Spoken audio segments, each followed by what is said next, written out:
Hello. So, the first reading I'm going to talk about is Queer Theory and Introduction by Annamarie Jagose. And so, I believe that the book is examining how queer theory came to be.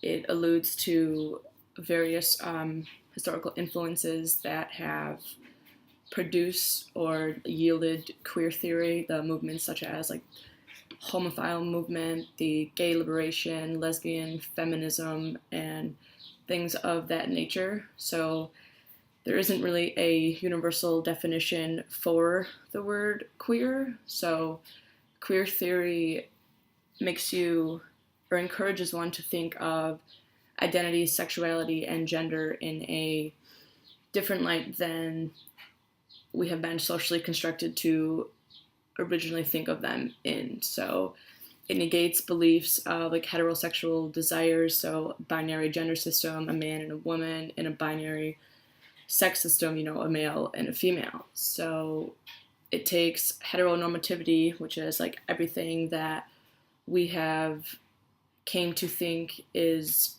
the truth about heterosexuals, as not normal. So that a man should be with a woman, that's kind of debunking that myth. And it's not to say that queer theory is like synonymous to lesbian and gay studies, but more as like a break off of lesbian and gay studies. So without literature and theories on lesbians and gay studies, then queer theory really wouldn't be here. So it's an elastic term that, as Annamarie says, it doesn't have a one-all definition, but a commonality of queer is that it opposes normativity and it is unstable, so it's constantly changing and adapting to the people that associate themselves with the term queer. It maps out the evolution of queer theory, and one of the main things that I picked up on was that it calls to question categories and identities. So like Annamarie says, who is homosexual, not what does it mean to be homosexual. And I feel like that could be other questions that people can ask could be who is female, like who is male, and just any of these like social constructs. Just questioning like what makes that person, like who are they, not what is it that society says they should be, who are they as a person.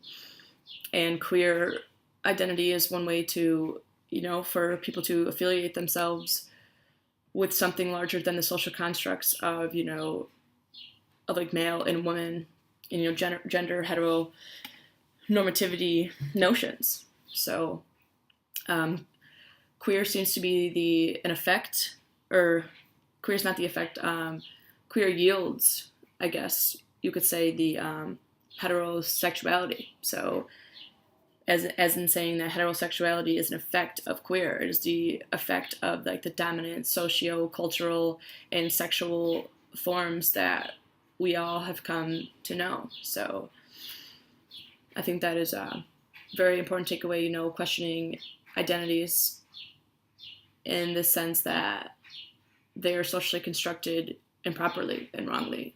So queer theory came to be to negate all of these normalizations that we believe. Key important takeaway I got from this reading came out of chapter 6, which was titled The Limits of Identity. So it is talking about the identity of, lesbians, feminists, and then it brings in, race to these things because, they're all intersectional. So the way that white, cis people are affected by oppression is completely different than the way a minority cis person would, or even like a minority homosexual person is. So it calls in, to question these structures and all these things. And queer theory, I think, also seeks to answer how movements create identities, the historical context surrounding it, and how like transformative they are, across boundaries, across cultural norms. So that is also something that should be questioned. How do these movements formulate what people see as an identity? So debunking, categories that we typically come to know, and examining these categories in their historical and cultural sense is very important to queer theory.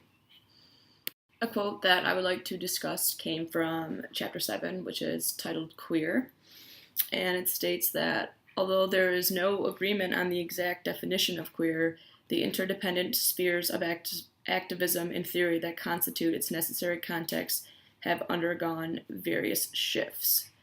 So, queer and lesbian and gay, are not synonymous to each other. They all have came to be, from different movements, from different social contexts, different cultural norms.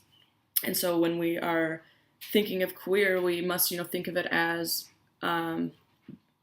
various, and it's ongoing. It's ever changing. It's unstable, so it's very adaptive. People can adapt to it. Movements can adapt to it. It changes as social policies change, as humans evolve. It's an ever-changing theory that needs to be constantly looked at in order to really grasp the concept of it, because it is always changing. So if we even taking this reading was, I believe, from 1996. So the queer theory has adapted and evolved much since this has been written. So it's important to not just stick with one sphere of queer theory. There's multiple components. It's multifaceted. And in order to really understand, queer theory and what it means to be queer, we as, scholars, researchers, whatever, we need to be conscious of the fact that it is constantly evolving, and we must work to really understand the different levels of it, across cultural barriers, context, political factors, and everything that makes queer theory what it is. I want to bring it back to the point of identity, because, identity is, I think, one of the overarching themes of this book and potentially queer theory. So there is, Annamarie defines identity as an effective identification with and against others, that it's being ongoing, always incomplete, and it is a process rather than a property. So I think, it being a process is key within this definition. That means there are multiple components that go into it. It is not just one size fit all. You can change identities if you like, and I think that is very important, to those who identify as queer. You don't have to fit into, the heteronormative norms. You don't have to affiliate with a gender. You don't have to affiliate with a sexual identity. You just are who you are. You're not a lesbian woman. You're not a homosexual man. You are queer, simply as that, and this process is evolving for people as well, so it's a process that evolves on personally, within the identity, and then it evolves against other categories. So even though, queer theory seeks to denounce categories, and they believe that, queer theory has the notion that categories are arbitrary, and that they are oppressive, and we must debunk all of these myths that categorize people into different identities and then further oppresses them through it. So queer theory seeks to denormalize and deregulate heteronormativity notions. So it confounds the categories that license sexual identity in that sense. So you don't have to be a woman that that gets her nails done and puts on a dress every day for work, and you don't have to be the male that is macho all the time. It just wants to break down those barriers and break down those walls to kind of create a sense of unity. Therefore, it would reduce, oppression towards certain people who identify in whatever way that they feel like. She produced her work in the mid 1990s, and another article came out in 2013 titled "What the Fuck is Queer Theory" by Eugene Welters. And there are, I think, many similarities between the texts. They are talking about the issues of power in queer theory, the gender roles being affected by capitalism, which, furthers oppression. They are shedding light on, debunking myths, like socially constructed values, and questioning what is normal, who is normal, what is normal, what do normal people do, kind of questioning what does it mean to be male, what does it mean to be female. So there are many similarities, but I saw was different in Eugene's work from Annamarie's was that he discussed genocide. He brought up Hitler twice in his readings, and as we know, Hitler systematically killed 6 million Jewish people as an act of genocide, and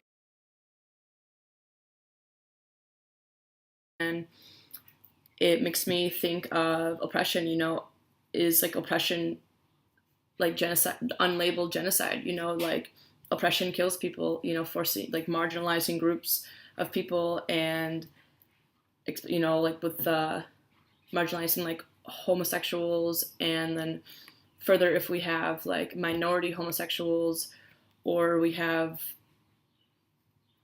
people who really deviate from the norm of society and become transgender. There are a lot of intentional acts against those, like physical violent acts against them. There is a lot of talk about them in the media, and we never really know what someone's going through. And although there aren't many discussed deaths within the like the transgender community or the gay community or lesbian community, they are there. So I think that is like important to think of like oppression as genocide, and maybe it's not killing like 6 million people in such a short amount of time, but like over the years, oppression should be thought of as genocide.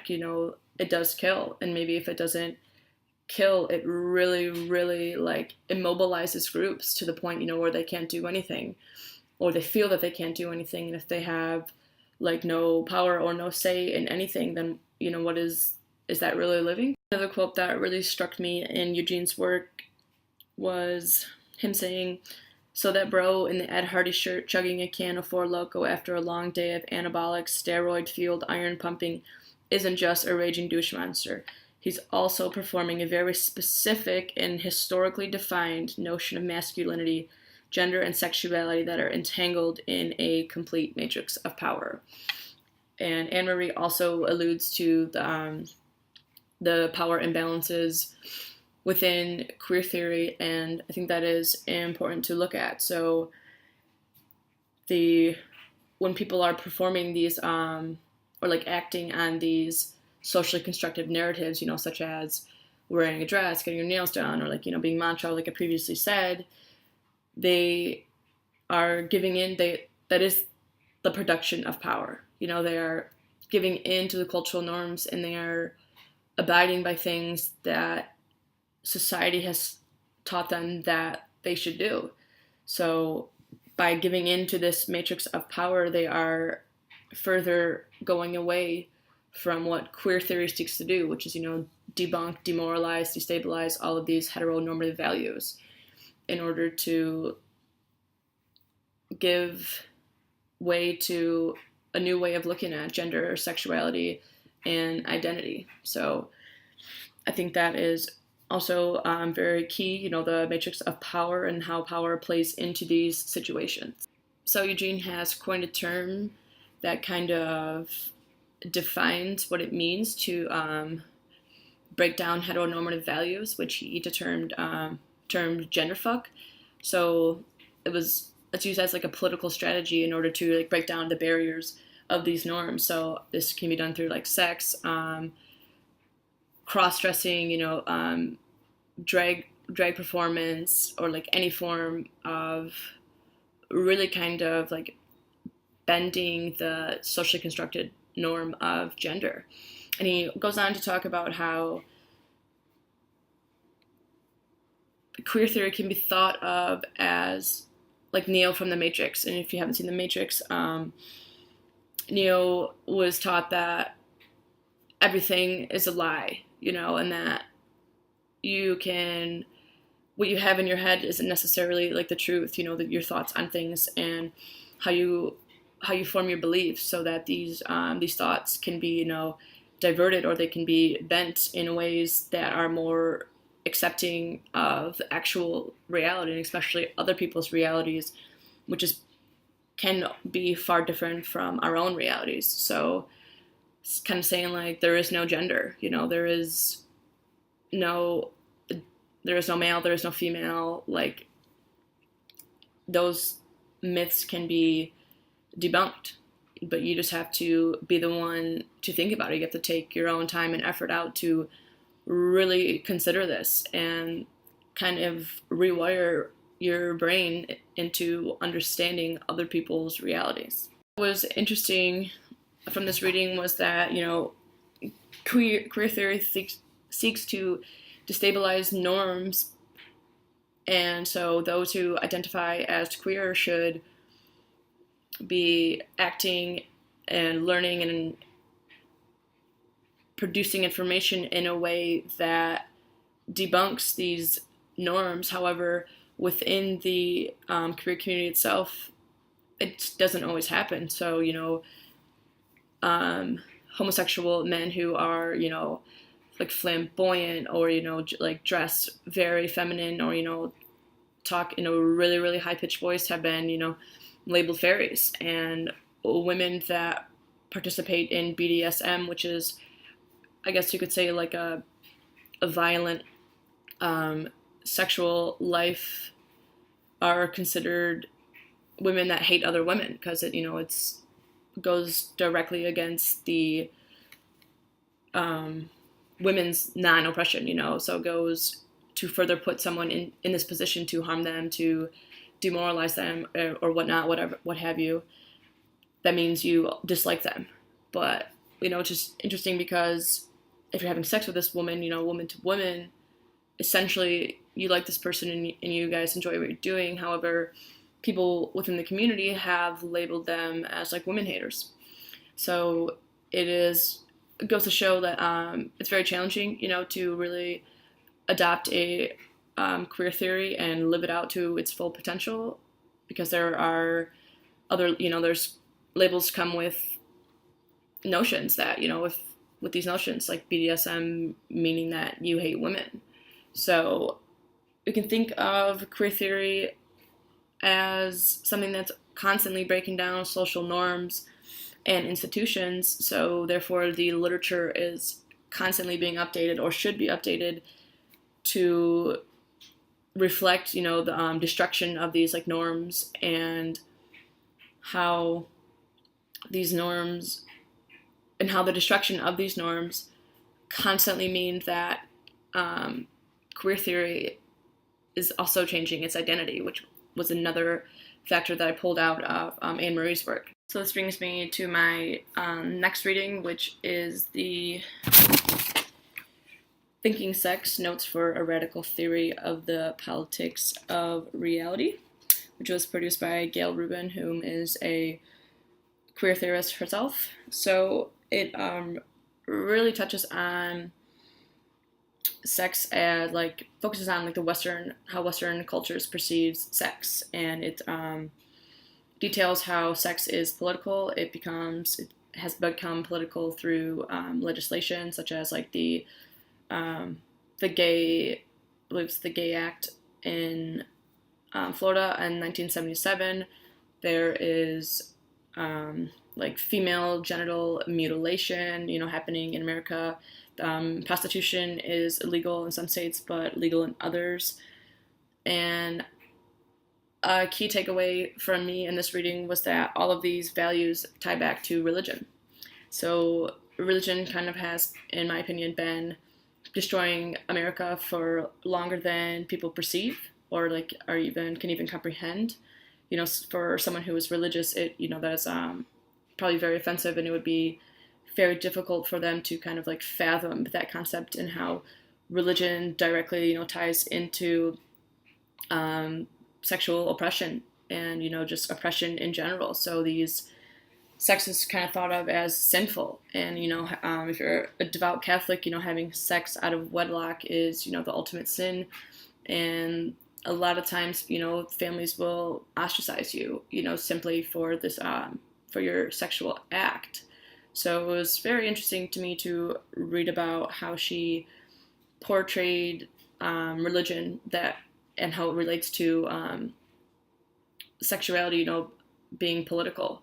So there's a key sentence. Says the intensity of this stigma is rooted in Western religious traditions, and she is referring to the stigmas surrounding sex, prostitution, having sex out of marriage, homosexual sex, BDSM, whatever type of sex you like to have. So I think the Western society has, and especially America, is for being the most and one of the most industrialized countries in the world. We are far back behind so many other countries in so many ways, and it's just astonishing because we have all these like literature out there, all this research, all these like scholars, speaking, trying to just inform people, and here we are just still kind of going by what we've always been taught, like all just consistently following social constructs instead of trying to make new constructs, which I believe is what queer theory is attempting to do. It's turning away from things that we have known and bringing about new knowledge and a new way of thinking about things that is completely rational, although it might not seem realistic to others. So I think that the way that sex is political is like further driven by religious ideologies, which are predominantly within the United States culture, and the policies that are enacted. And it kind of reminds me of the abortion bans that are happening now in multiple states, and how the government, we're supposed to have a separation of church and state, but somehow they're intervening with each other, and medical professionals, or not medical professionals, but the politicians have just now taken away women's rights to terminate a pregnancy. And that's a lot of the reasons given for that were the religious ideologies that Gayle often alludes to throughout this entire reading. Gayle really strengthened her argument, in my opinion, that sex is a political agent, was alluding to Michael Foucault's theory that sex is a discourse, and that it is institutionalized as time goes on. And Annamarie also alluded to Michael Foucault in the queer theory book, discussing sex as a discourse, and how it shouldn't be like a good discourse versus bad discourse. It should just be like a multifaceted discourse that makes up a whole, in the sense that sexuality is repressed by medicine, location, and things of the sort. It is important to look at the discourse of sex from the angle that it is institutionalized from, so like through religion and policies, and how it further represses it and takes away from the multivariational unified discourse of sex. I also read The Straight Mind and Other essay by Monique Wittig, which was produced in 1992 and really ties in theory and politics as it relates to feminism. So one of the main takeaways that from this reading was that the patriarchy is like a political regime, so heterosexuality is political in the sense that those who take on patriarchal values are, further oppressing women and further pushing their own agenda. So, they're getting all the gain, and obviously their oppressors are just further being diminished. So it really, in my eyes, was kind of trying to overcome the socially enforced gender roles. So women only exist through its relations to men. So therefore, if there were no men, there would be no women that existed. So we must also think of homosexuality in reference to heterosexuality, because that is the only thing that we can base it off. So, but the straight mind just kind of, only focuses on homosexuality or on heterosexuality, and straight mind people need to start thinking of heterosexuality, in its reference to homosexuality. So heterosexuality does not order all human relationships. It's not how everyone works in society. So I thought it was really neat how she was able to tie in, politics and theory, just like the other readings, alluded to the political aspects of sexuality. So I just wanted to tie all of this in with Marilyn Frye's The Politics of Reality, Essays in Feminist Theory, the Oppression chapter. It's this analogy of oppression being like a bird in a bird cage. So if you're looking at the bird cage, you'll see wires, kind of holding it in. And if you look at the wires one by one, you just really don't understand why, like, the bird's not going anywhere. But if you take a step back and look at the bird cage as a whole and seeing it as caging the bird in, you'll come to understand why, the bird's not able to go anywhere. So it's kind of like what oppression does. It immobilizes and reduces people in a sense that it keeps them caged in to the state that they are oppressed for. So this reminds me of a lot of queer theory, so the construct of, gender being socially constructed and oppressive by nature, and how, where feminist theory came out of. I feel like this really relates to that, because people are you think very microscopically when you are trying to, when you are failing to view these heteronormative norms as real, as normal.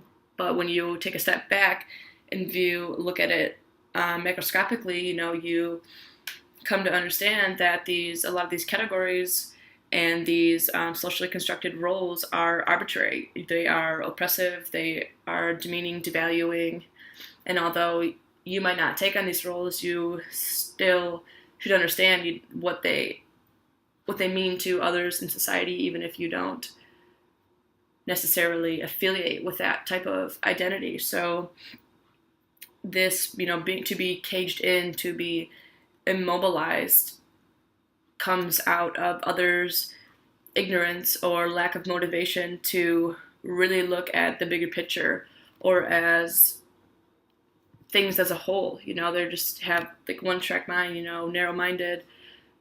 But if they just step out and analyze the situation from a different lens, they would be more understanding, or, more intelligent as it relates to what it means to identify with something that is a crisscross from your gender or from your sexuality.